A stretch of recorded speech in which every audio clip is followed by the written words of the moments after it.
All right, so we good to go? All right, so you know my famous question obviously is, did we read the card question first? yeah. Huh? Yeah, of course we did. We did, huh? All right, so since I know we all read it this week, you guys are I'm gonna read with you at a reduced pace in hopes that you guys will pick it up faster than me. All right, so we'll start here. The English should be very easy to do, right? So it says, and Balak, the son of Zippor, good, saw all that Yisrael had done to the Amoree, right? What is this in English? Amorites? Amorites. Okay. All right. So I see how this Hebrew gonna go down.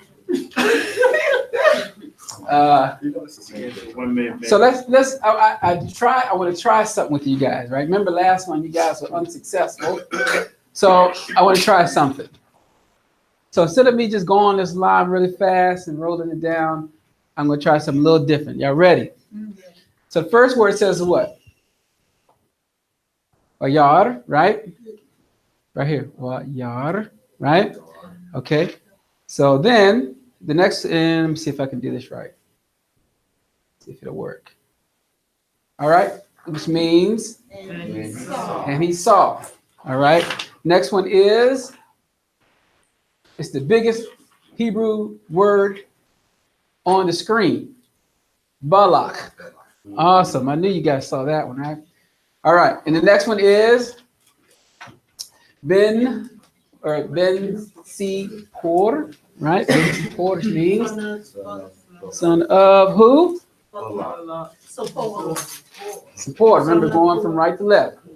Okay. Next word is Chol, right? Which means, well, we'll just read the whole thing. Kol asher asa, right? So which literally means, okay, done here, that, all what? All of what? Would they have done all who? Who did all that? But Israel have done to who? Right, to the Amorites, right? All right, to the Amorites. All right, so is it easier to do it this way, where you guys can read it and then see it in English? Or I won't be doing this all the time. There's a lot of typing. All right. All right, so anyway, we'll go. So what does Balak mean, right? So here's your definitions here. Balak literally means what? Someone that's empty, void. It's also translated as waste. Okay? Balak literally means waste or a waster. All right, an example of this is, behold, Yahuah makes the earth empty and he makes it waste. Same word there. And turns it upside down and scatters abroad the inhabitants thereof. So why is knowing his name important?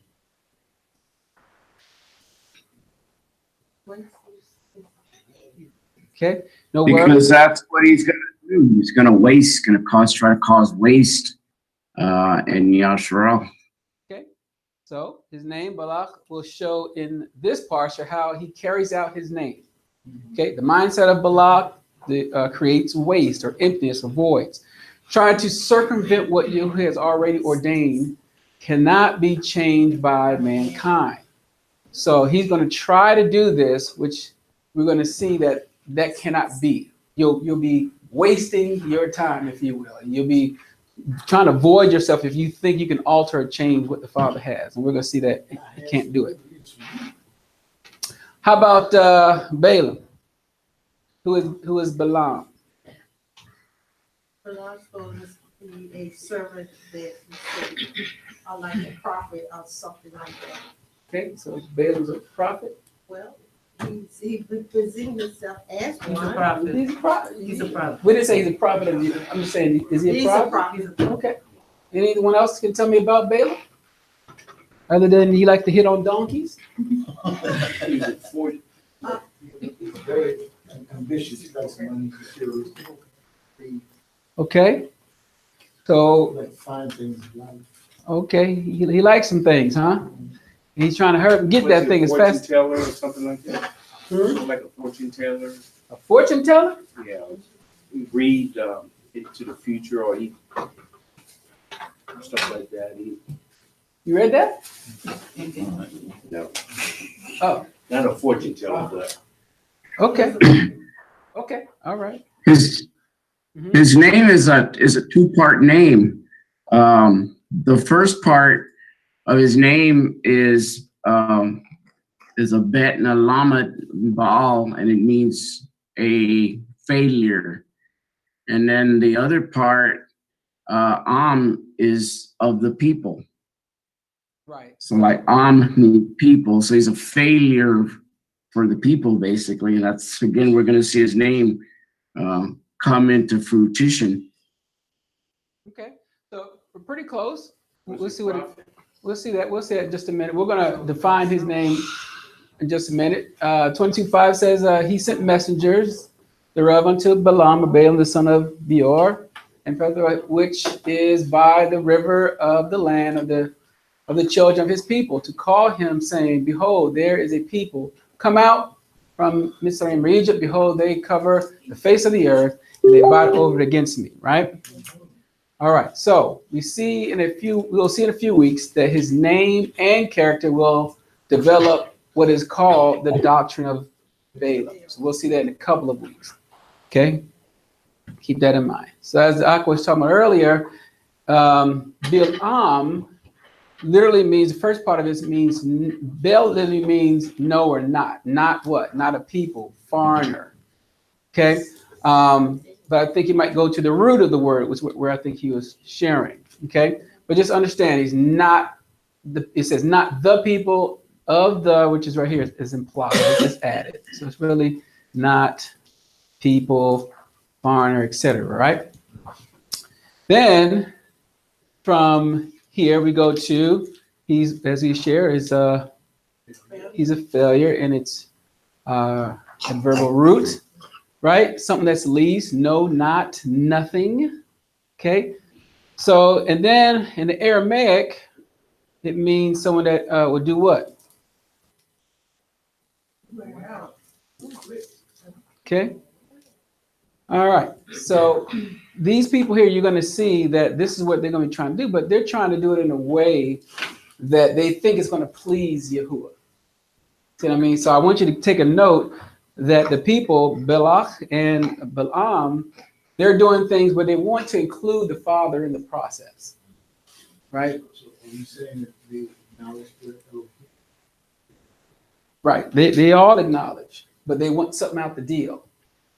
Like a lot of us would say, hey, I love you, Father, but blah, blah, blah, blah, blah, whatever that but means, okay? Pun intended. All right. Next thing is right? That's the last part, means people, tribe, nation. Okay, so everyone sees these things, right? So this is his name right here. And as Aki was talking about, the two parts. And so we'll see in 2 weeks how mixing will cause you to be not his people and not a part of his flock. Okay? Everyone's with me so far? All right.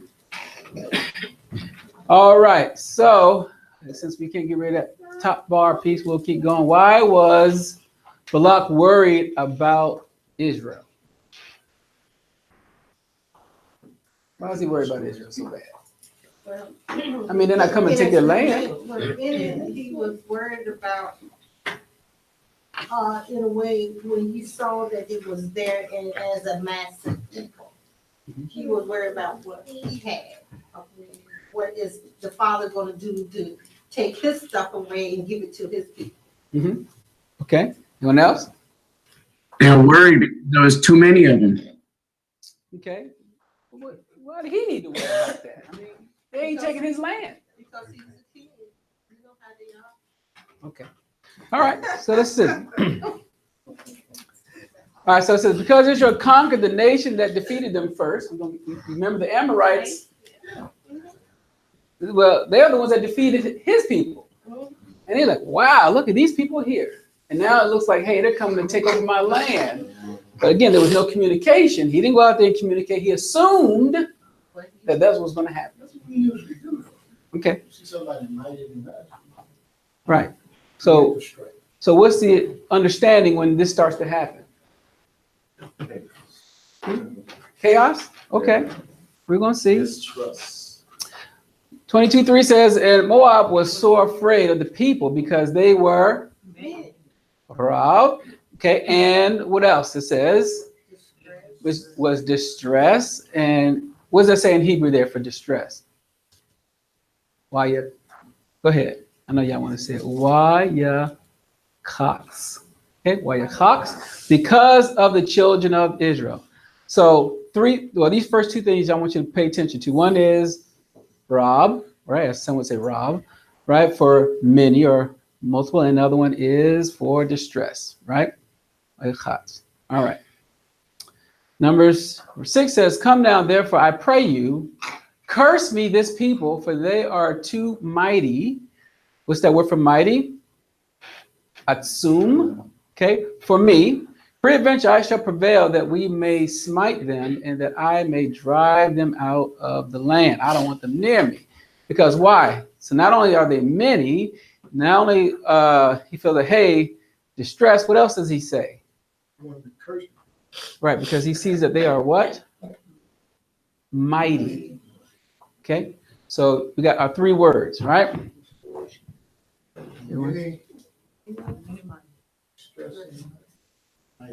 Okay, everyone sees these three things so far, right? All right, so haven't we heard this before? If so, where?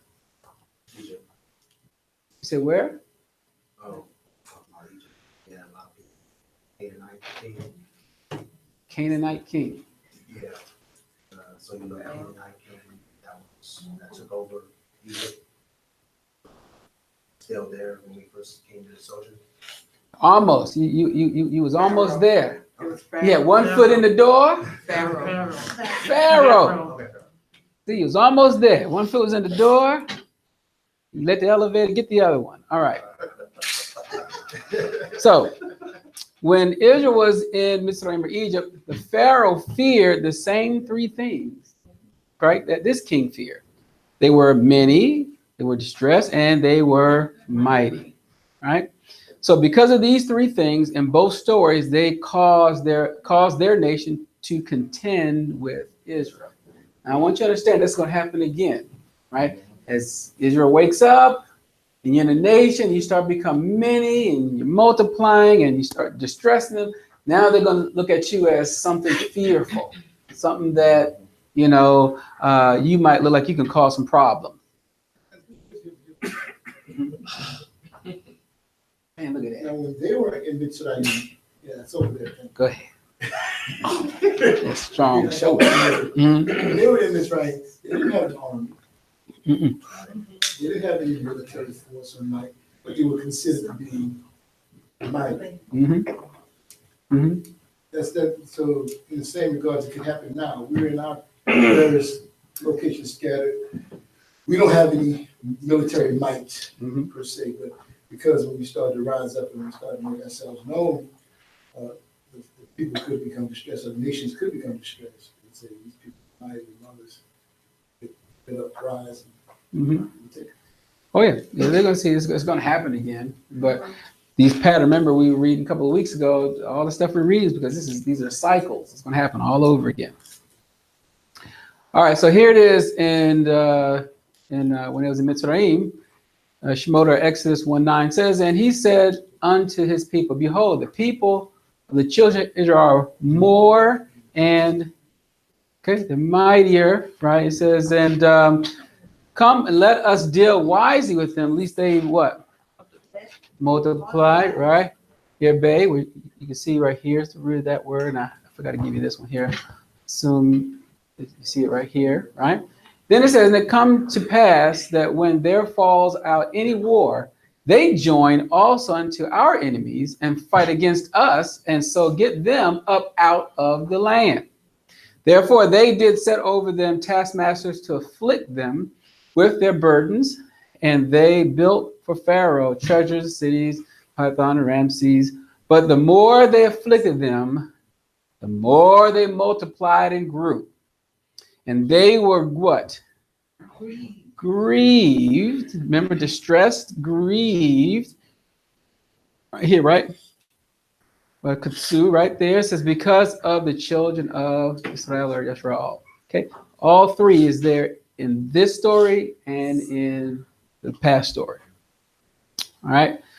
So again, notice both kings' mindset. They have a similar way of thinking concerning Israel. Pharaoh saw them as they were growing. He saw them to be a threat. As Israel was moving across the land, Balak saw it as a threat, and he wanted to figure out how to weaken them. And you're going to see next week and the following week, what are some ways that they were weakened according to next week's Parsha and the following week's Parsha? Because I know you already read that too. One thing he taught them how to, what Israel portrayed that they love the nations that was surrounded. So they're going to pick up on the idols and the women's and all of that. Okay. So right. So you're going to see that because they're going to realize at the end of this Parsha that, wow, there's nothing we can do because their Elohim is so strong. How can we get them away from their Elohim? That's what you're going to see. Okay.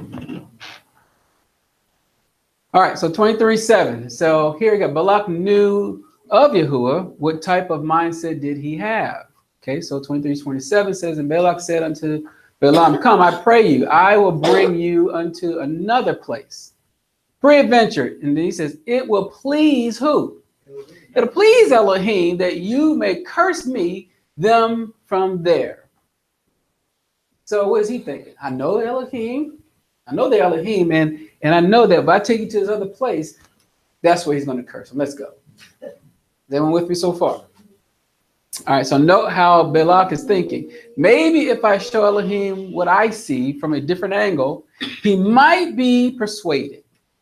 He wanted to have control. He wanted to manipulate and maneuver it towards his desired results. So in thought, he knows Elohim is with them, but can I control him?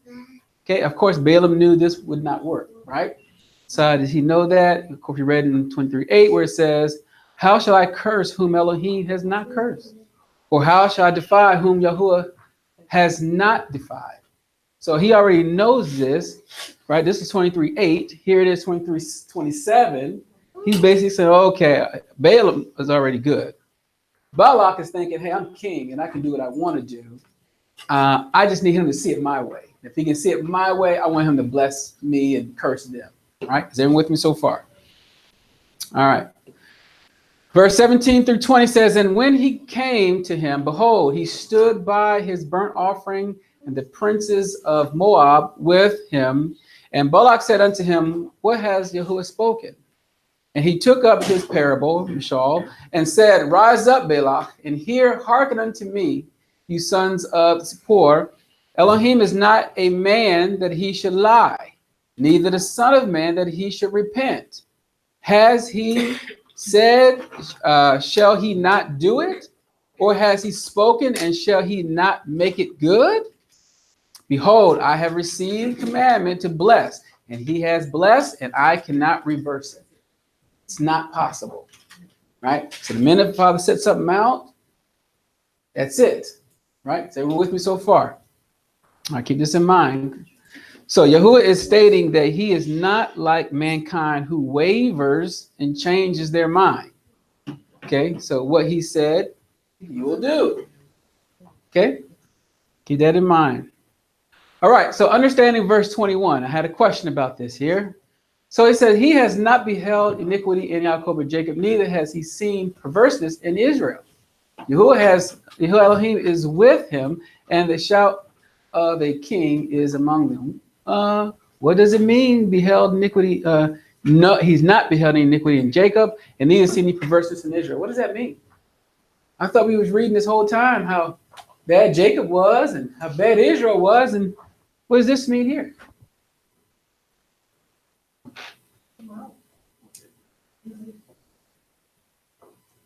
Moreh, Yeah. if we would like read, because the Most High said to these are the words coming out of Balaam's mouth. If we read on chapter 24, verse 4, he says these are the words coming out of Balaam's mouth in reference to Jacob. And he's telling this to Balak. He says, look at the tents of Jacob. And back to the other question on verse chapter 23, verse 26.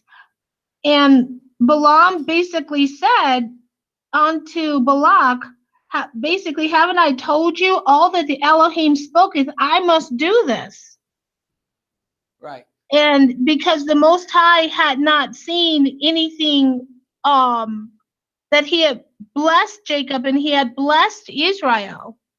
Okay. So there was no perversion with Jacob and Israel at the time. Okay. So if we read last week, did they do anything wrong? I think she said, in this like right now, I'm not doing it. Right, to this very moment, right? Very moment. But we're going to see, is that the case? I just want to, I'm just asking the question, right? Yeah. All right, so watch this. Watch what happens. Look at the word. The word there is nabat, right? Nabat. Now listen to what it means. To what? He didn't do what? He didn't look intently, right? What else?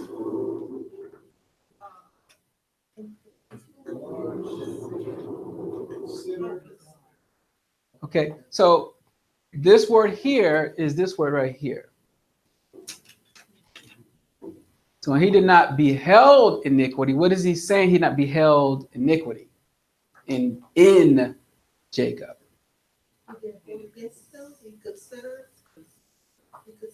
Okay. All right, no worries. So he did not look intently in a perverting way, meaning he did not look at the twisting ways of Jacob. Okay, it is not to say he did not have these ways, right, in him. He was not looking upon that, more so knowing the promise he made to his father. He had to show Jacob himself that he may see and change so that he can have a relationship and full of the covenant that was promised, to give the full covenant of the promise which shall happen. As far as Israel is concerned, he blessed them. He made a promise that cannot be changed. So he is not a man that he should lie. So think about it. If we ask the Father to intently look inside of our hearts on a daily basis, we all would be in trouble. Okay. So rather him looking at us like that intently on a daily basis, his word allows us to change. So he's looking at what you can be, what you can do, right? But I'm going to wink at certain things. I didn't really want to get to a whole bunch of this anyway, but in layman's terms, I'm just sharing that he knew what the promise he gave Jacob, that had to be fulfilled, right? He's not that he can lie, and also with Israel. But if he looked at them every day at what they do, I'm sure just like them would be in trouble, a lot of us would be in trouble, right? So the objective is to what? Our strive is to do what is right, right? And if their heart is to do what is right, and I know you want to do these things, that's what I'm looking at. I have to look at the intent of your heart. Okay? Is everyone with me so far? All right. That's right. So he said, Elohim is not a man that he should lie, neither the son of man that he should repent. He has said, and he shall not do it. Or has he spoken, shall he not make it good? he has no choice. He already made the promise. Yeah. Right. So since he already knows this, what happens? The best we can do now is, right? And then if you don't want to do it, then of course he'll just cut you off from among his people. Okay? All right. So the other part says what? He says, what is he? He said, The shout of the king. right. And that word for shout is teruah. Good deal. He is the teruah. You know, like Yom Teruah? Okay, awesome. All right, so a pattern from the Exodus going forward. Pharaoh and Balak struggled with who was in control. Okay, in both cases, they had to be taught a lesson. With Balak, he needed to see how Yahuah would bless his people. No one can curse them, right? Now, he can, but no one could curse them. I don't care who you, because he's already made a covenant with them. Right. With Pharaoh, curses came and death. So remember, blessings and curses is the pattern that you're going to see in this. One other thing that can help us see this pattern, notice just as with the mixed multitude among Israel and Israel themselves, they also struggled with control, right? When we lose control, we are led to believe we are what? We're vulnerable. We lose faith in Elohim because like in this time, in this particular time, the leaders are just mortals. Why would I want to be vulnerable to man? I see Yahuah in them, but I just can't trust them, even if they are sent from Yahuah. So what's the problem? They are mortal. Yeah, they're mortal men, right? These men were mortal. Even though they're leaders, they're just men. So if it was someone to come down and they're glowing like a nightstick, you know, you will be happy to say whatever because you're good. But if it's man, for an example, then it might be, or leaders, it might be a little different because at the end of the day, you're just my brother, my sister. That's all you are. See what I mean? Remember the Korach story. That was the whole point of Korach. At the end of the day, well, I'm a Levite too. You know, last I checked, he checked all of us, right? So again, you start to see these things. In the second generation, what we can learn from them is when they gave up control, the relationship with Yahuah was repaired. Restoration can now happen. So the second generation will learn a little bit. You're going to see that they're going to go back like the forefathers, like the parents did, right? They're going to keep going back and forth, wavering like that. But for the most part, they did more of a progression than their parents did. All right? Number 23 says, surely there is no enchantment against Jacob or Jacob, neither is there any divination against Israel. According to this time, it shall be said of Jacob and of Israel, what has Elohim wrought? So we can see there is no manipulating Yahuah. Okay, we cannot manipulate Elohim whatsoever. Once he set it out, that's what it is. Okay. Same question I have for some people that say, you know, Yahuah told me this and Yahuah told me that, and then when it don't come to pass, what happens? So if you say, hey, I believe the Father told me to go do this, and then you don't do it, then what happens? Is that a false prophet? It's a liar? Well, Y'all a little harsh on yourselves, ain't you? Yeah. Okay. Well, they That's why I be careful to say who say anything. Right. Right. So you remember, sometimes we hear ourselves, sometimes we entertain other spirits, other people, and you're thinking they're coming in that name. And when they do that, some people do this ignorantly. Right? I'm not talking about someone that deliberately do it, but I'm saying someone that does it ignorantly. Are they consider themselves a liar? I just misheard this time. Oh, okay, misheard this time. All right. So I want you to consider some things. You know, like I said, it's very careful if you're going to put the Father's name on something, be it good or bad. Just understand you set your own self up too. It's not just like, okay, you know. So you really, we use that story. Everyone's familiar with the story in Joshua, which I'm not sure if it'll be anytime soon. But you remember when the kings came and they knew that Israel was licking up the earth. And they took off their garments, they put on little raggedy clothes, and they, oh, you know, I know your Elohim's with you. And just don't kill me. We traveled so far. You know what? I'm not going to kill you. Then they went back doing their stuff. And when they came, hey, you can't kill me. You made a promise in the name of Yahuah. And they said, yeah, you're right. I guess you'll be doing my water and my wood. Right? But why didn't Joshua just say, well, you tricked me. So since you tricked me, I can kill you because you tricked me. No. Why couldn't he do that? He didn't consult the Father from the beginning. Huh? He didn't consult the Father. About Right. Right. And whatever he does, it's got to be the name of the Father and according to his word, and he couldn't have done it. Okay. So what I want y'all to see is that even though they tricked him, because he made a promise in the name of the Father, he had no choice but to do it. Can't misrepresent them. Right. Okay. All right. That's how his name works. We can make his name boy.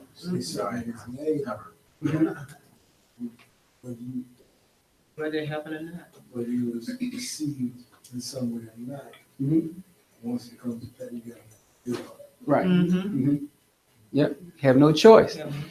And then when you think about what they've done, I mean, a lot of times you see Israel was doing this over and over again, which we're going to see in the future, how Israel puts his name. That's why you see in Ezekiel 36 or Ezekiel 36, where he's talking about, I don't do this for Israel's sake. I do this for my name's sake, whom you have profaned among the nations. See that? So it ain't nothing to do with you. You know, I got a covenant with you. The way you treat my name, I'm fixing it. I'm going to use you to fix my name because of what you're doing to my name. Okay? So, but text correction, 22:7 says, and the elders of Moab and the elders of Midian departed with the rewards of divination in their hand, and they came unto Balaam and spoke unto him the words of Balak. Okay, everyone sees this, right?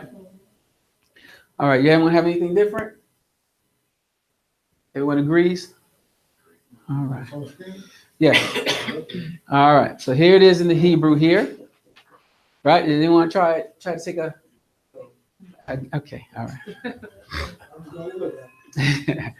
All right, so again, I went ahead and put it on here, so there should be no problem. So we can start with this first part. What does it say here? Vayelchu, right here. Vayelchu, okay? Which means, and they went. Okay, who went? Zichne, which is the elders of, okay? Then it's the elders of who? Moab, okay? Y'all can do this. And then it says, Wayichne, which means again what? And the elders. And the elders of who? Midian, good. Then it says Uk Samim, which means and divinations. And then the last part it says Layadam, which means we're in their hands. All right. So see how easy this part is? Y'all can do this part, right? All right, hallelujah. All right. So divination. Divination. Etymology root is kasam. Okay, occurs in the Northwest and the South Semitic. In Hebrew means practice, divination. In the Middle Hebrew, decide, practicing divination, practice magic, as well as cut, carve, and just a Jewish Aramaic, practice magic. Samaritan, kasam means practice divination. Syria means soothsayer, practice divination, inquire of an oracle. Some record noun, lots, oath. And then you have divide parts, distribute, petition, things like that. So what do we know about, other than just definitions in context with what we're talking about? What is divination?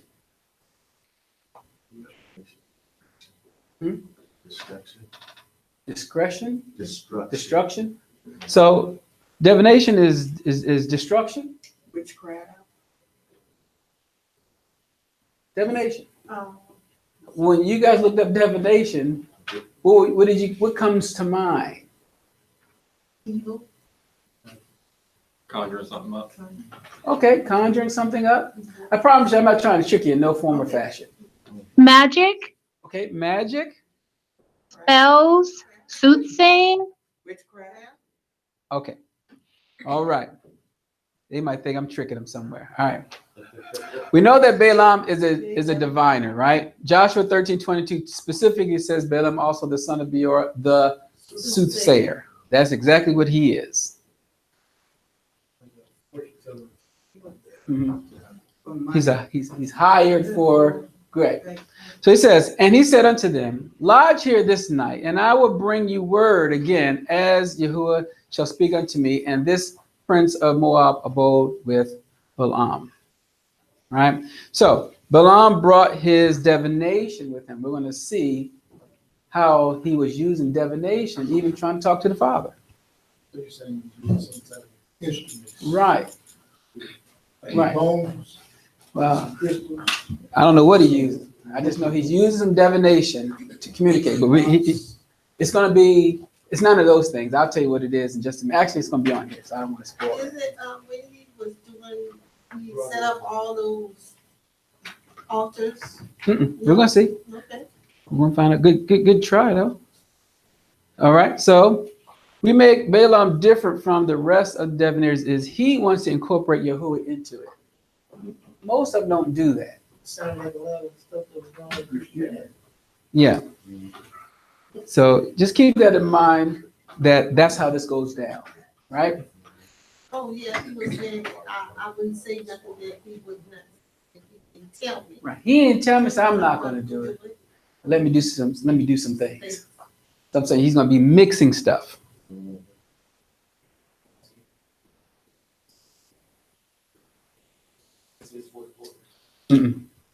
Nope. All right. So first we're going to get some understanding about something. Deborah 18:10. Just so we clear, right? Just so we clear. But it says 18:10 says, there should not be found among you anyone that makes his son or his daughter to pass through the fire, or that uses what? Divination, or observer of times, or an enchanter, or a witch, or a charmer, or a consulter with familiar spirits, or a wizard, or a necromancer. For all that do these things are an abomination unto Yahuah. Okay? So this charmer, is that somebody that's hypnotized? He can be. We're going to go over a lot of this when we get to this Torah portion. I'm not even sure. That's what I'm saying. Like you saying, Oh. the time is ticking away. I'm a forward it to everybody. Okay. For all that do these things, an abomination of Yahuah, and because of these abominations, Yahuah Elohim does drive them out from before you. So why is he doing this? So he'd be perfect. He wants these things driven away, right? You shall be perfect. But he says, for these nations, which you shall possess, hearken unto observers of time, and unto who? Yahuah? Diviners, but as for you, Yahuah Elohim has not suffered you to do, right? So when other nations were using these people, they were tapping into the spirit world or realm, if you will. They wanted information from a place that is not limited to time, space, and matter. Okay? So we'll go over this when we get to this Parsha prayerfully. Okay? But again, they're going outside of this realm because, again, this realm was made. Think about it. When the Father said the heavens, the earth, he made the sky.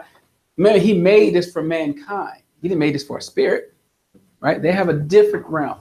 I'm just saying, these people were talking to, they didn't realize what they were talking to. They told Ruach or Ruach. That's what spirit he was talking to.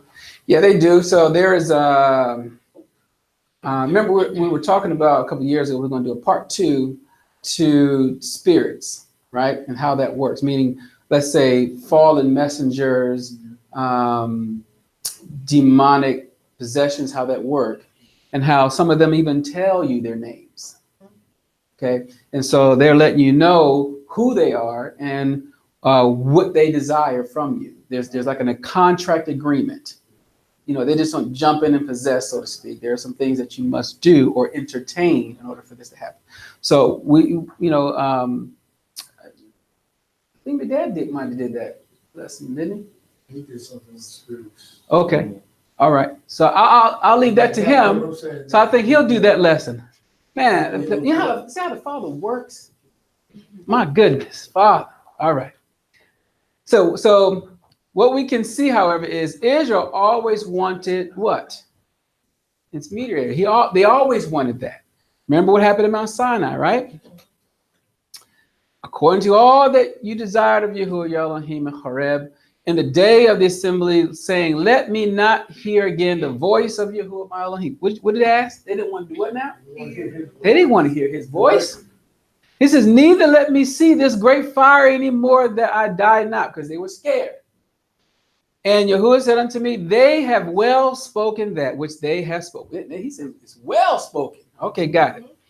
I will raise them up a prophet from among their brethren, like unto you, and will put my words in his mouth, and he shall speak unto them all that I shall command him. Everyone's with me so far, because this is where it's going to shift a little bit. If you can just lock the door, that would be greatly appreciated. All right, so why is this important to know? This would be the institution of the prophets, okay? Think about the passage. But before we do that, verse 15 says, Yahuah Elohim will raise unto you a prophet from amidst of you, of your brethren, like unto me, unto him you shall hearken. So, when we read this verse, what comes to mind? Initially. Moshe. Hey, Mashiach? Yahusha? Okay, anyone else? Is the door locked? It's not Musha himself because he's telling you, like unto you. Okay. It's unto him, then it had to be, what's his name? Yahusha, as we call it. Joshua? Joshua. Okay. So I knew. And Moses. Okay. But so they're going to raise someone like unto Moses. So we know that this won't be Moses, right? But then someone said, some say, Joshua? is that what you said?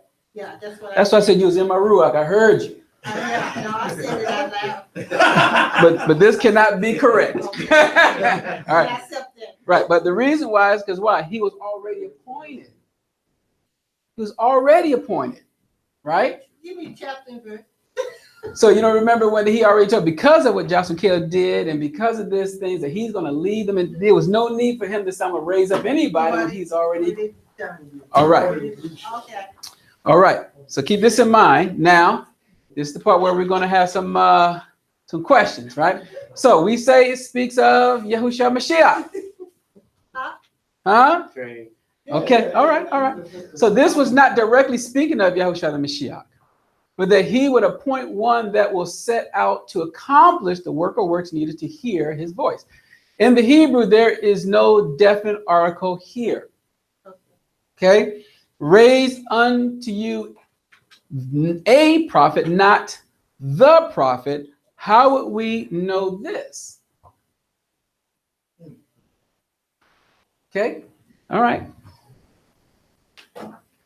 18:20 says, but the prophet which shall presume to speak a word in my name, which I have not commanded him to speak, or that shall speak in the name of other Elohim, even that prophet shall die. Why is he, if it's about Mashiach, why would we need this part? Okay, so remember, keep in mind, we'll keep going almost there. Later, he also talks about false prophets, right? As we go in the future, we'll see those things. We get to those Parsha. So in the Hebrew, this would be called a collective singular. Okay, he's really talking about prophets, but he's singularized as prophet, right? And it says the nation were listening to diviners, witches, etc., but Yahuwah wanted us to hear his prophets. Okay? Okay. This is who I've sanctioned to speak on my behalf Correct. versus all these other. Right. I'm moving all that stuff out of the way, and I'm setting up now prophets. This is before the prophets even come on the scene. These are whom you're going to listen to. Everyone's with me so far? All right. So, of course, we know that Yehukanan, that they were waiting for the prophet, right? And in the book of Acts, we read about this passage. So what does this mean? All things will come by his prophet, right? Yahushua was a prophet and the word, speaking on behalf of Yahuwah, and the Mashiach and the Son of Elohim. Okay, so again, we'll get more into this, but we say we've mashed this to say this right here is solely speaking of Yahushua the Mashiach.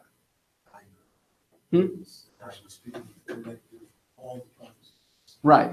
So we'll see as we go into the places here, we're going to see how this works. But just for right now, understand that sometimes we can over spiritualize something and just call it what it is. But we are going to find a place we're going to go over today where it is talking about him and there's no over spiritualizing nothing. Okay, we'll see that in just a minute. All right. So 25 says that he sent, this is comparing Balaam with Abraham. Has anyone ever did that part? Okay, we're doing a comparison between the two. Here we go. It says, and he sent messengers therefore unto Balaam and son of Beor, and what? Betorah, as it says, which is by the river of the land of the children of his people, to call him, saying, behold, there is a people coming out from Mitzrayim or Egypt. Behold, they cover the face of the earth, and they abide over against me. Verse 6 says, come now, therefore I pray you, curse me this people, for they are too mighty for me. Peradventure I shall prevail, that they may smite them, and that I may drive them out of the land. For I know that he whom you bless is blessed, and he whom you curse is cursed. Now, Abraham. Now Yahuwah had said unto Abram, get you out of your country, and from your kindred, and from your father's house unto a land that I will show you. And I will make of you a great nation, and I will bless you and make your name great, and you shall be a blessing. And I will bless them that bless you, and curse him that curses you, and in you shall all families of the earth be blessed. Okay? Keep this in mind. So, comparing these two texts, what can we see that are similar? The blessings. Blessings and curses. Okay. Hallelujah. Okay, blessings and cursing. Okay, they are the inverse of one another. All right. So you can see where Yahuwah is doing the blessing, and then you see where Balak is telling Balaam, I know that you can do that. Right? Keep that in mind. These are two types of people, two types of spirits. Okay, we will see this as we progress.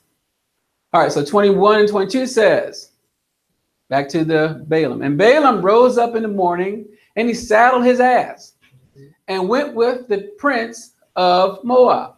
Elohim's anger was kindled because he went, and the Balak of Yahuwah stood in the way for an adversary against him. Now he was riding upon his ass, and his two servants were with him. Everyone with me so far? Okay. All right. Genesis 22:3 says, and Abraham rose up early in the morning and saddled his ass, and took two of his young men with him, and Yitzchak his son, and clave the woods for the burnt offering, and rose up and went unto the place of which Elohim has told him. What do you see as similar? Same thing, they both saddled, headed out to do what the father had instructed. Okay, so you said he saddled, they both saddled in the morning. What else was it? Two Yeah, two servants. Two servants. Donkey Had the donkey. and the wood. Well, Hmm? no, he didn't put that. Now, one, Balaam's, Yahuwah's anger was kindled against him. Right. We'll see that part later. Mm-hmm. Right. We'll see that part because you said, like you said, the other one is killing of fire. The Moloch was hot with Balaam, but the Moloch is not going to be, right? So let's look at this here. And the Moloch of Yahuah called unto him out of Shamayim or heaven and said, Abraham.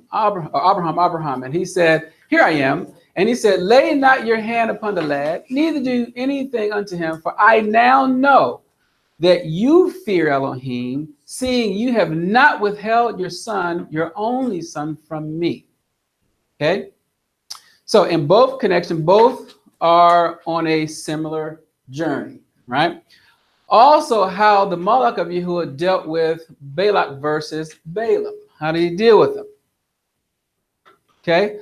In the journey of Abraham, he is hearing the Father, but has to make a decision that he may not want to do.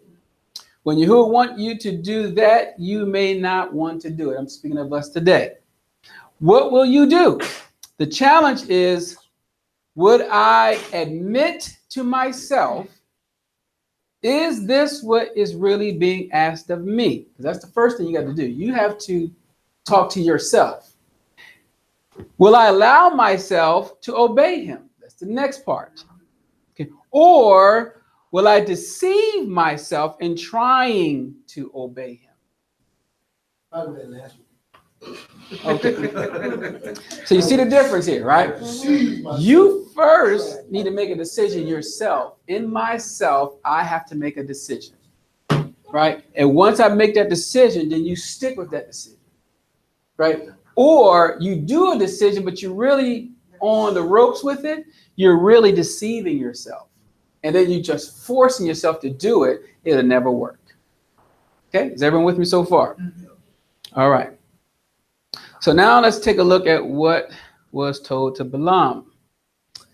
22:12 says, and Elohim said unto Balaam, you shall not go with them. You should not curse the people, for they are blessed. Right? So the instructions given to Balaam, are they clear? Yes. Right? They're very clear. Crystal clear. Everyone agrees. All right. Should I go with him? 13 says, and Balaam rose up in the morning and said unto the prince of Balak, get you into your land, for you refuses to give me leave to go with you. Can we agree that he gave an accurate summary to the prince of Balak?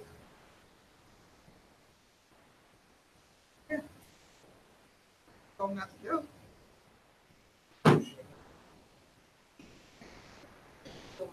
No. I want you to see. Sure, English-wise, it sounds great. Absolutely. He did wonderful, right? All right.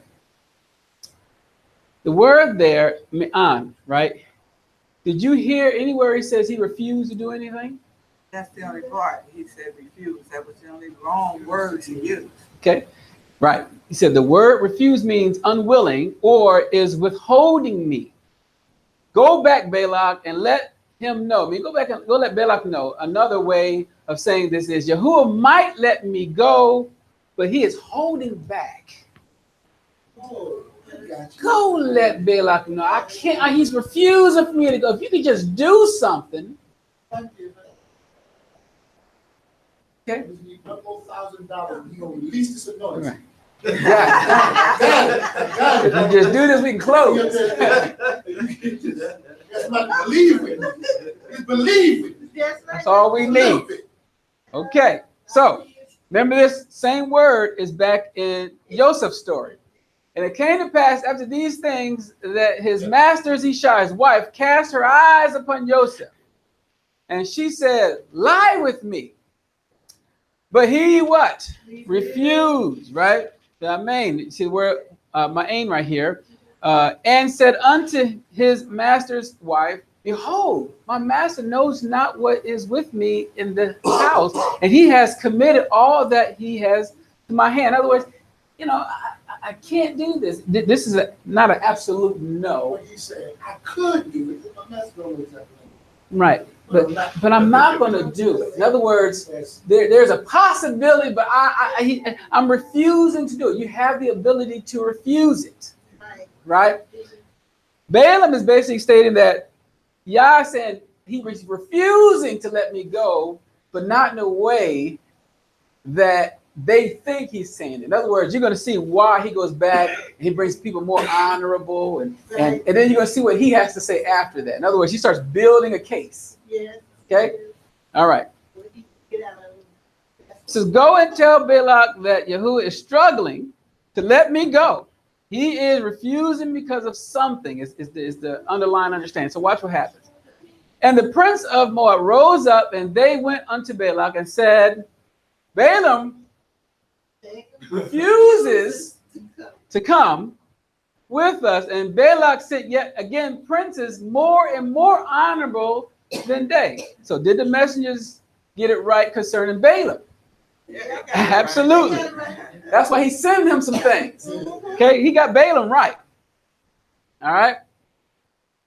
So they knew what Balaam wanted. So Balak sent more honorable princes, right? Watch what happens. And they came to Balaam and said unto him, Thus saith Balak the son of Zippor, Let nothing, I pray you, hinder you from coming unto me. For I will promote you unto every great honor, and I will do whatsoever you say unto me. Come therefore, I pray you, curse me this people. Now listen to Balaam's answer. And Balaam answered unto the servants of Balak, If Balak could give me his house full of silver and gold, I cannot go beyond the words of Yahuah my Elohim to do less or more. What do you mean?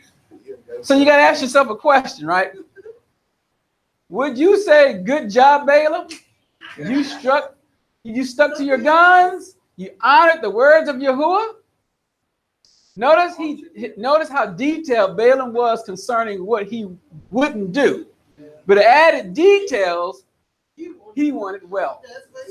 If your house with all that silver and gold, I can't go against y'all.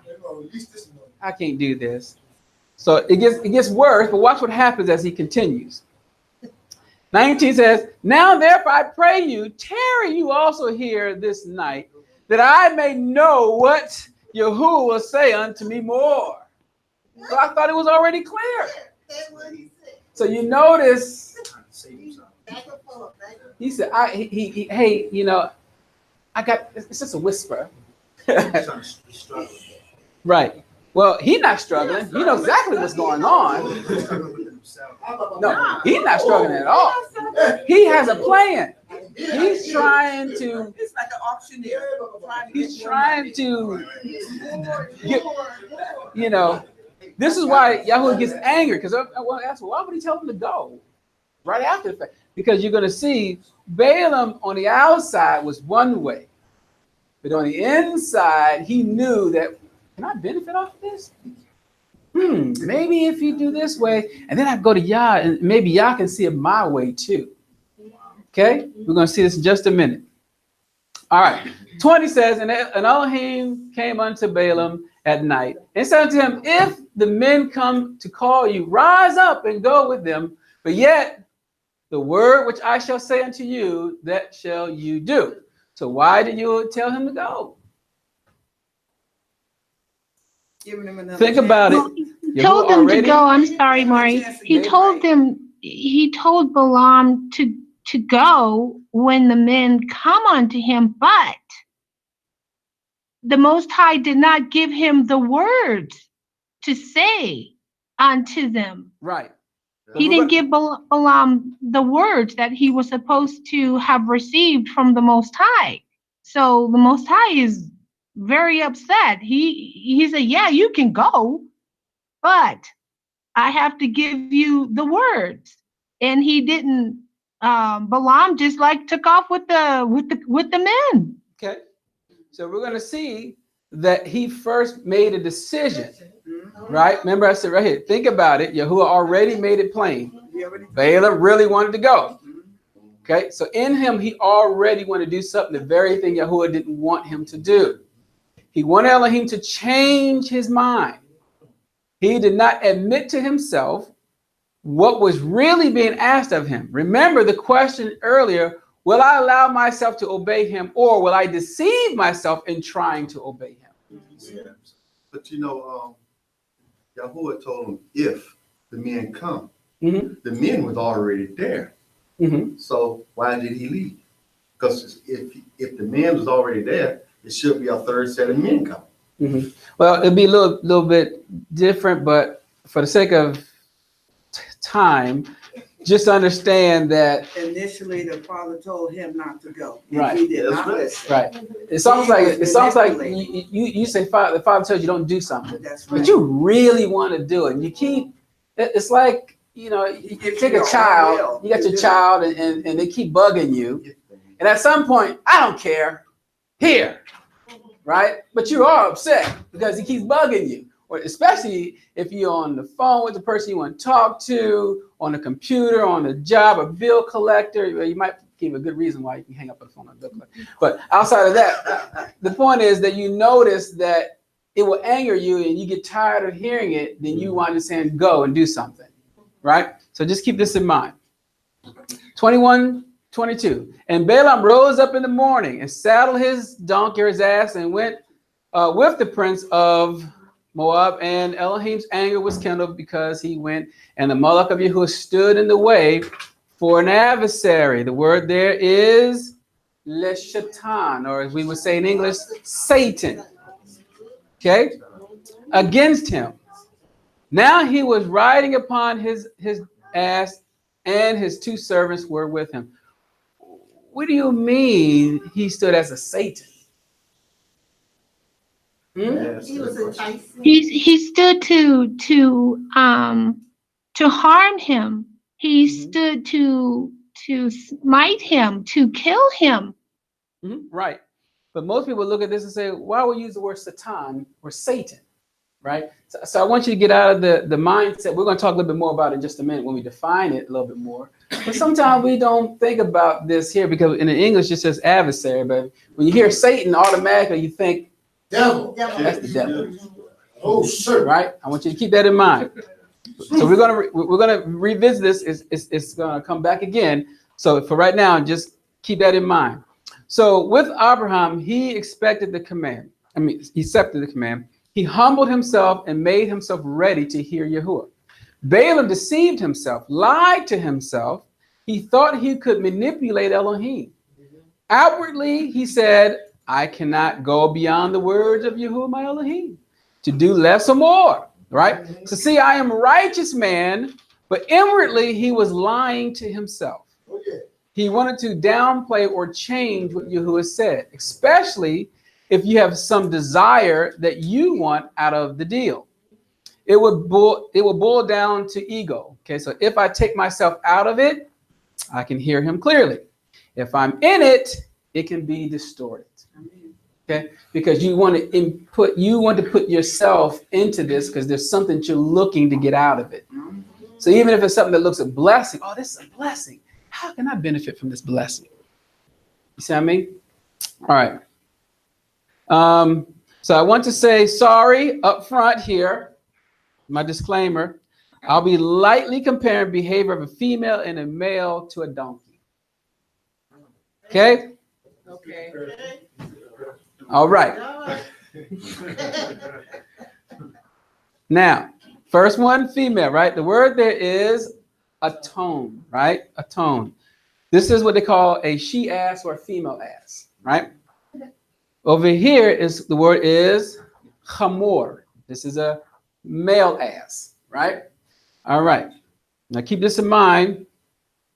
In the English, the female donkey is called an ass. In the male donkey, he's called a jackass.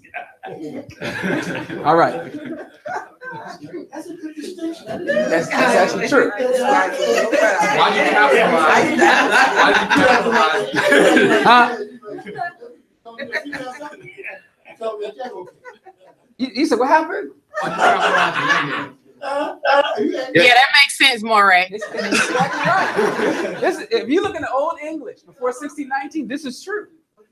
This is how it's translated. Remember, the King James 1611 goes from an Old English. If you look at this, she'll tell you females an ass, male doesn't jack ass. Okay, just so you understand. But we're going to see more into this. That's my disclaimer up front. All right. Anyway, we got to finish up with this comparison, and we'll move on.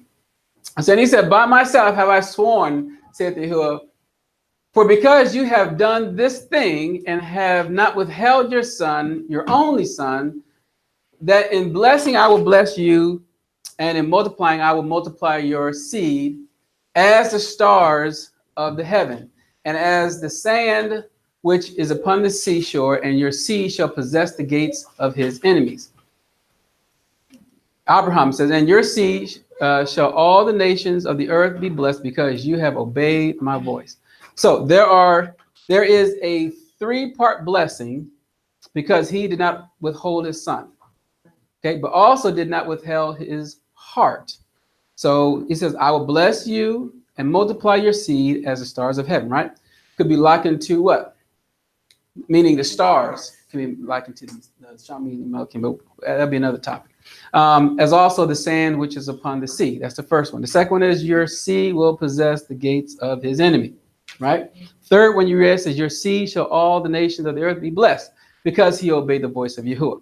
So why are these 3 blessings important in our Parsha this week? Oh, because it was pre-spoken of the blessings that would take place, and Balaam couldn't reverse that. I mean, Balak. Okay. Anyone else want to take a stab at it? All right. No worries. Let us see a parallel in the blessings that Balaam made. Take note, they were done on 3 different mountaintops. Okay? Which gives us the first clue. 23 says, "From the top of this of the rocks I see him, and from the hills I behold him. Lo, the people shall dwell alone and shall not be reckoned among the nations." But listen to what it says. "Who can count the dust of Jacob," or Yaakov, "and the number of the 4th part of Israel?" Okay, so this was the first blessing that we saw from the Malach. It says, "Let me die this death of the righteous, and let me last and be like this." And then verse 11, it says, "And Balak said unto Balaam, What have you done unto me? I took you to curse my enemies, and behold, you have blessed them altogether." So that's your first blessing. Remember, there's 3. First blessing, first mountain. Okay? Verse 13 says, "And Balak said unto him, Come, I pray you with me unto another place, from whence you may see them. You shall see but the utmost parts of them, and shall not see them all, and curse me them from there. Behold, the people shall rise up as a great lion, and lift up himself as a young lion. He shall not lie down until he eat of the prey and drink the blood of the slain." This is the second prophecy. Remember that he's got his enemies because of that. Number 3. "And Balak said unto Balaam, Come, I pray you, I will bring you unto another place, peradventure it will please Elohim, that you may curse me them from there. He laid down as a lion, as a great lion. Who shall stir him up?" It says, "Blessed is he that bless you, and cursed is he that curse you." So I said this is the 3rd blessing, but it's explained in Genesis 12:3. Right? So we'll read it in a minute here. "And I will bless them that bless you, and curse him that curse you. And in all the families of the earth shall be blessed." There's your 3rd part. So the Malach stating the same thing that was said to him before. There's your 3rd blessing. So each blessing that he gave him, Balaam goes on each mountain and gives that blessing of those 3. Okay? All right, so how are the blessings and the curses to be understood in his seed? Meaning something about today. So when you have a nation that walks out the Torah and the mitzvot and the instructions, commonly called the law, these commandments, and brings out the honor and value of Yahuah from within you, right? Meaning within your heart. It says to the outside with the nations, meaning the outside nations, this will bring light into a world filled with darkness. So if you're walking in his light, the desired result is that that light should shed on everybody you come in contact with. Okay. All right. So by being a model of his word, it will or should bring others to desire your ways, which would have them to desire the ways of Yahuah and reflect his way or ways in them, ultimately affecting the nations or within the nations. Those that want to follow you would want to follow Elohim. Blessing Israel, the seed of Abraham, will be blessing themselves. They want to accept his ways, his people, desiring to be with his people to become a people. Cursing you, on the other hand, is like cursing what Elohim called a blessing or blessings. So if you see his instructions as value or values and you reject them, you bring upon yourself a curse. You are stating his ways are no longer valid, meaning it's no longer sound. Okay? That's how it works in the world. But it's supposed to start within you, within your heart. Okay? So, 22:6 says, come now, therefore, I pray you, curse me, this people, for I know that he whom you bless is blessed, and he whom you curse is cursed. This becomes the understanding when we remove Yahuah from the picture. We think we bless and curse like Yahuah. We start putting his name on things we want to happen to others if they don't say or not, I mean, if they don't do what we want them to do or they rubbed you the wrong way. Well, you start putting the Father's name on something. I promise you, let him be a judge between you and I. Well, I tell you what, nothing you do is going to prosper. Nothing is going to come this way. Yahuwah is my witness. Really? See, I mean, you start to do that, you start to put yourself in a bind. Okay? So keep that in mind. I know none of us is like that, so we should be good. All right, so I'll tell you where's Shaitan, Satan, right? Everyone sees the word there for Satan, means to. Okay? So we know it means opponent. Okay, we see adversary, to withstand. We see it this way. Prime root to attack. Right. Adversary to resist. I said, can we be a Shaitan? Right? We can do that. We can be that. All right. Then it says in the King James, or the Tanakh version, if you will, it appears 19 times. In the Tanakh, outside of the King James, just in the Hebrew, it appears 35 times. Okay. So 19 times is looked at as, let's say, a noun, and Satan came and Satan this, but it's actually 35 times throughout the whole Tanakh. Just translated not as a quote unquote noun, as most would say, but more or less a verb or an action. Right. Okay, keep that in mind. All right, so 22:22 says, and Elohim's anger was kindled because he went and the Malak of Yahuah stood in his way as a, now you can see why this is here. Right? Then it says, and the ass saw the Malak of Yahuah standing in the way, and his sword drawn in his hand. And the ass turned aside out of the way and went into the field. And Balaam smote the ass to turn her into the way. But the Malak of Yahuah stood in a path of the vineyard, a wall being on this side and the wall on that side. And when the ass saw that the Malak of Yahuah, she thrust herself onto the wall and crushed Balaam's foot against the wall and smote her again. And the Malak of Yahuah went further and stood in a narrow place where he was no way to turn either to the right hand or to the left. And when the ass saw that the Malak of Yahuah, she fell down under Balaam. And Balaam's anger was kindled, and he smote the ass with a staff. It says, and Yahuah opened the mouth of the ass. She said unto Balaam, what have I done unto you that you have smitten me these 3 times? And Balaam said unto the ass, because you have mocked me, and I would that were a sword in my hand, for now would I kill you. And the ass said unto Balaam, am not I your ass upon which you have ridden ever since I was your unto this day? Was I ever want to do so unto you? And he said, nay. Then Yahuah opened the eyes of Balaam, and he saw the Malach of Yahuah standing in the way, and his sword drawn in his hand, and he bowed down his head and fell on his face. So before I go there, question is, what can you guys get out of this? Trying to figure out how to start talking to this donkey. Yeah, that's what I'm trying to understand. This all stuff start talking. So it doesn't Doesn't phase him at all. Like it happens all the time. oh yeah, he was so hot, he bypassed all of that. He done thought he knew something, huh? Man, with my sweat, I'd have killed you. He kind of went extreme a little bit, just saying, all right, I kill you right now. Mhm.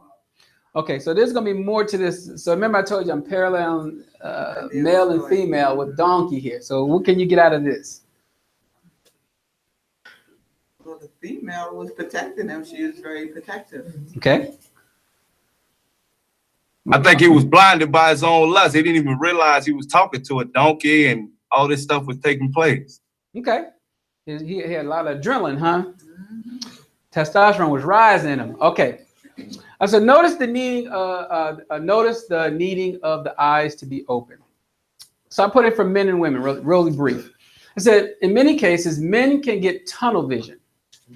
We only see what we want to see, or we are so focused, we don't pay attention to our surroundings. We can be mission oriented.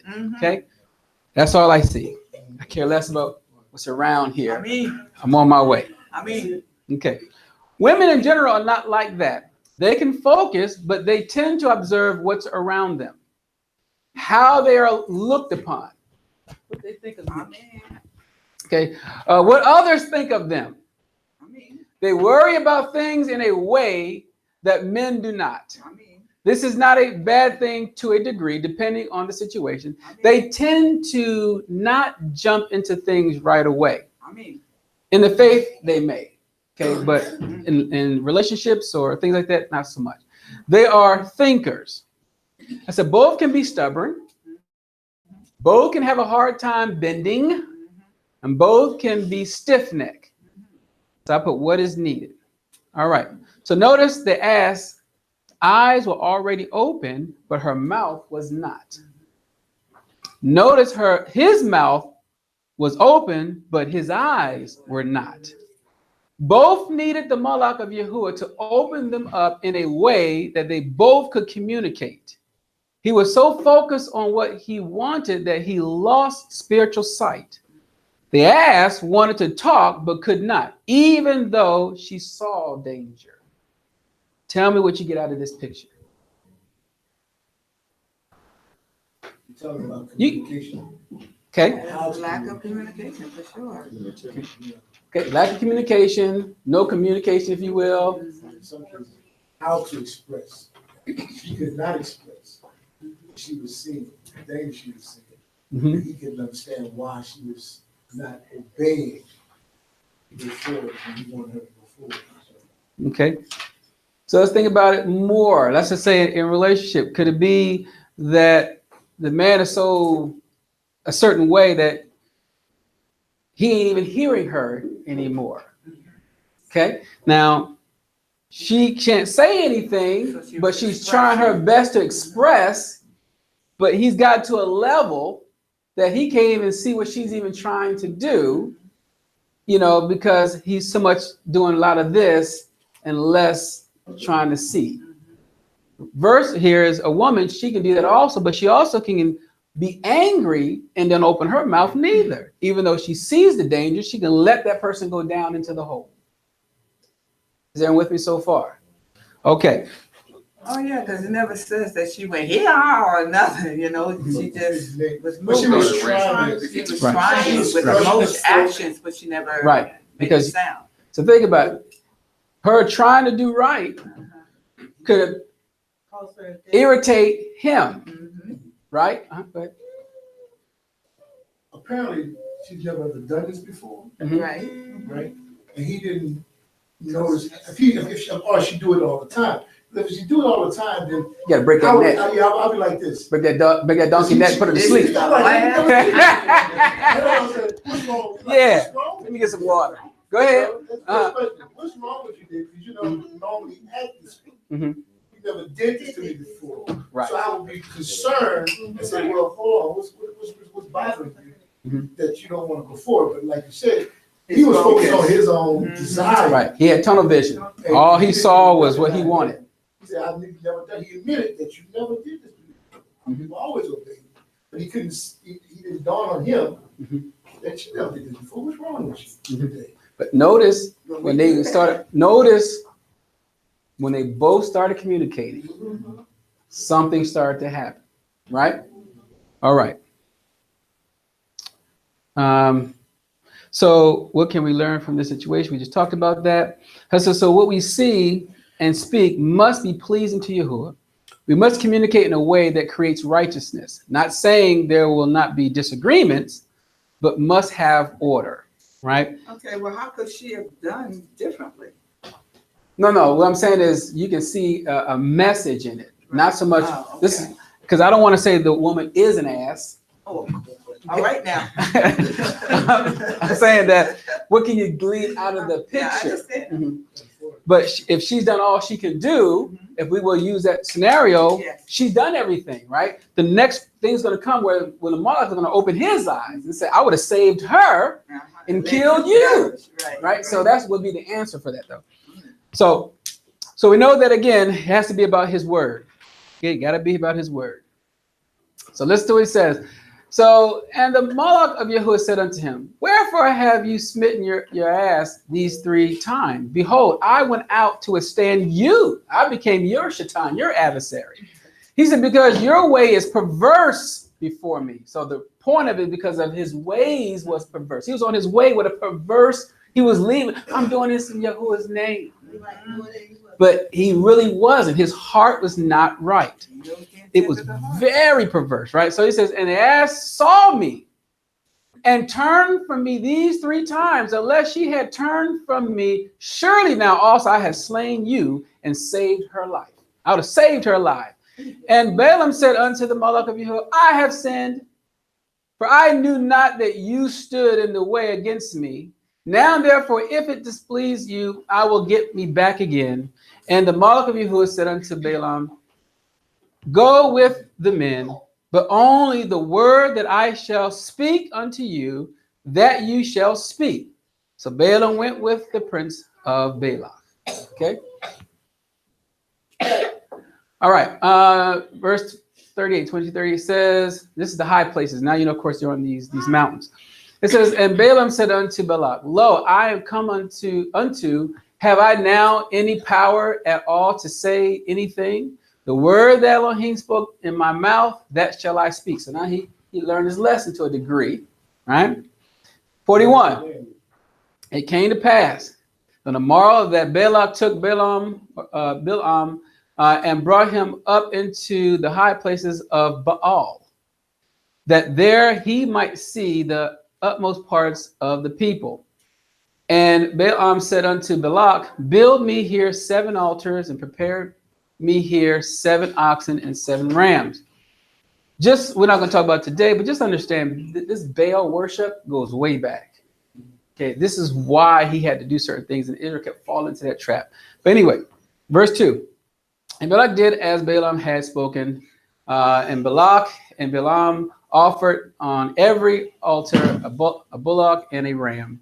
And Balaam said unto Balak, stand by your burnt offering, and I will go. Peradventure Yahuah will come, and that's the word there for come is in Hebrew is what? Yikareh, right? Which means he will chance. And I'm going to share with you what this means. He will chance. It's in an older dialect, but I'm going to share with you what this means. To meet me, and whatsoever he shows me, I will tell you. And he went in a high place, and Elohim did what? he met. Now I want you to see these words are over and over again, right? Here, here. Okay, well, he called chance upon Balaam, and he said unto him, I have prepared 7 altars, and I have offered upon every altar a bullock and a ram. And Yahuah put a word in Balaam's mouth and said, return unto Balak, and thus you shall speak. We will see this in verse 15, this word here, these 2 words here, okay? But these are words used in divination, okay? Balaam wants to mix his ways with Yahuah. So offering the sacrifice was a way of introducing his divination to Right. everyone else. Right. It's going to be one other part we're going to see. Okay. Verse 15. And he said unto Balak, stand here by your burnt offering while I, what does it say here? Ikare, which means I will meet Yahuah here. I want to meet Yahuah in some special way. Okay.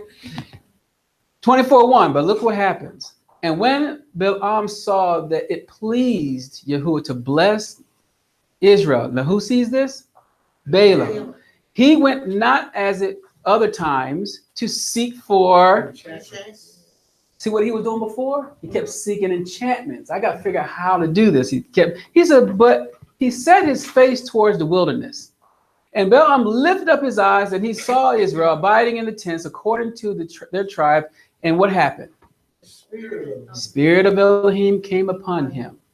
Very interesting. So now, look at what happened. When Balaam saw what Yahuah had done to Israel, as at other times, he was still seeking divination. Okay, and it's in his plural here, right? Nechashim, which we'll talk about really fast, for communication. That's how he's communicating with the Nachashim. But after seeing what Yahuah did, he stopped and just set his face towards the wilderness. When he saw, he said, wow. From that point, when he stopped, the spirit of Yahuah came upon him. He never had this experience. The Malach of Yahuah would meet him where he was and gave him speech, but he never had the Ruach of Yahuah at all. Okay? But he never had the spirit of Elohim within him. 2 opposing spirits cannot operate in the same vessel or house, meaning a good and bad spirit. It's not possible. Okay? He's not going to do that. Nakash, right? Properly to hiss, whisper, magic spells, divination, enchantments. This is what he was using. Okay? And of course, this word here, we can see Bereshit of Genesis 3:1. Now the serpent, Nakash, was more subtle than any beast of the field which Yahuah Elohim had made.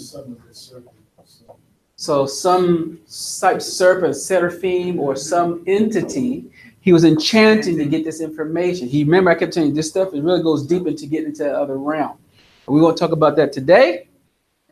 The eyes of our open, right? So it says, and he took upon his parable, and he said, Balaam, the son of, or he said, and the man whose eyes are open has said, he has said, which heard the words of Elohim, which saw the vision of the Almighty, falling into a trance, but having his eyes open.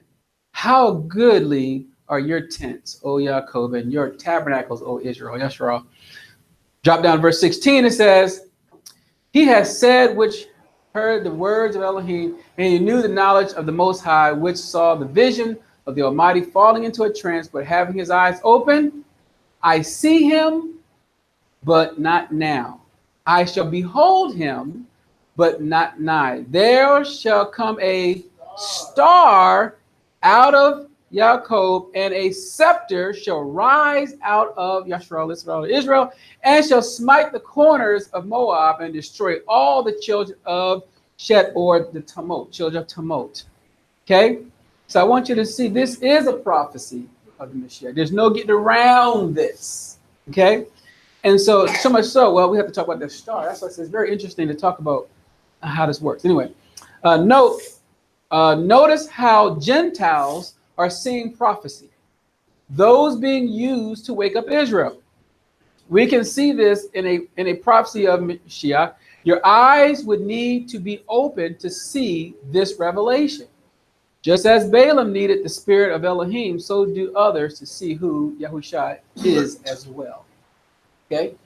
They have to see it. Some people don't see it. They're not ready yet. Keep going because I know it. So here's a inscription they found about Balaam. Okay? So this was found in Deir Allah when they did excavation. It's in an ancient Aramaic. It looks just like what commonly called Paleo Hebrew, which I'm surprised we didn't talk about our men's out. We went to go see pattern evidence, the most controversy. They were going over a lot of this. But anyway, so just so you know that they found evidence dating between, they say 1100 to 800 BCE, to show that it talked about Balaam and who he was. So just so we see that there's still stuff out there that show, archaeology that shows that the scriptures is true, realistic. That's all this is about.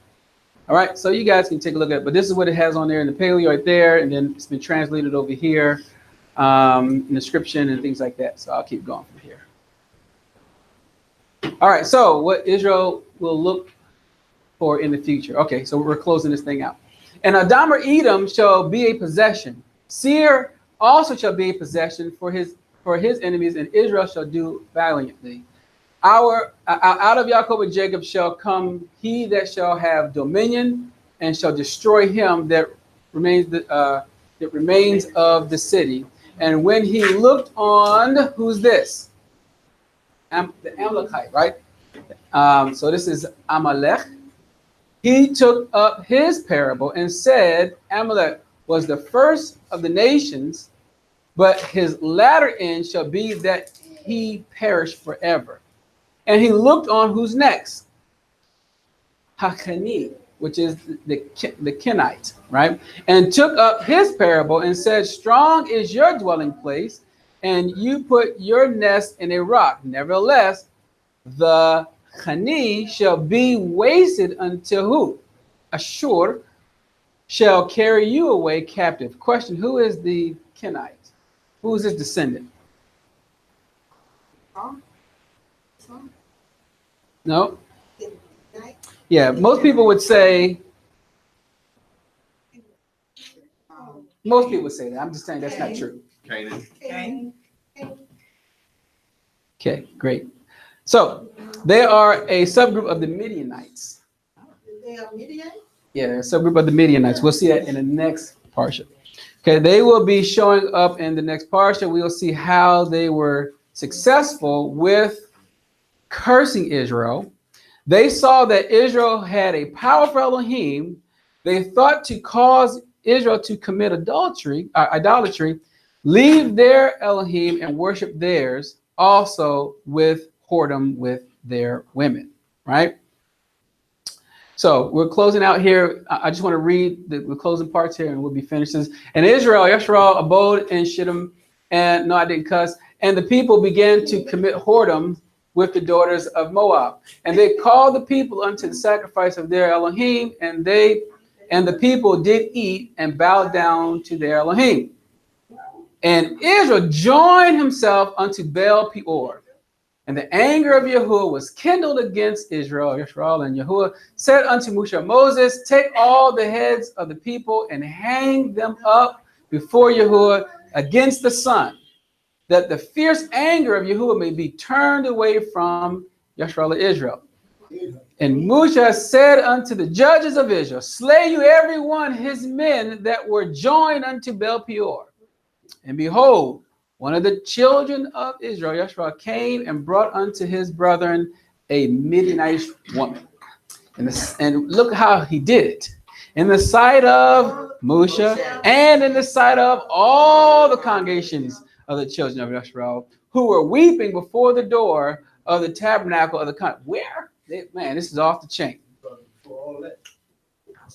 Then he says, and when Pinchas, or Phineas, as some would say, the son of Eleazar, the son of Aharon and Aaron, the priest, saw it, he rose up from among the congregation and took a javelin in his hand, and he went after the man of Israel into the tent and thrust both of them through the man of Israel and the woman through her belly, so that the plague was stayed from the children of Yashrael, and those that died in the plague were 24,000. Okay.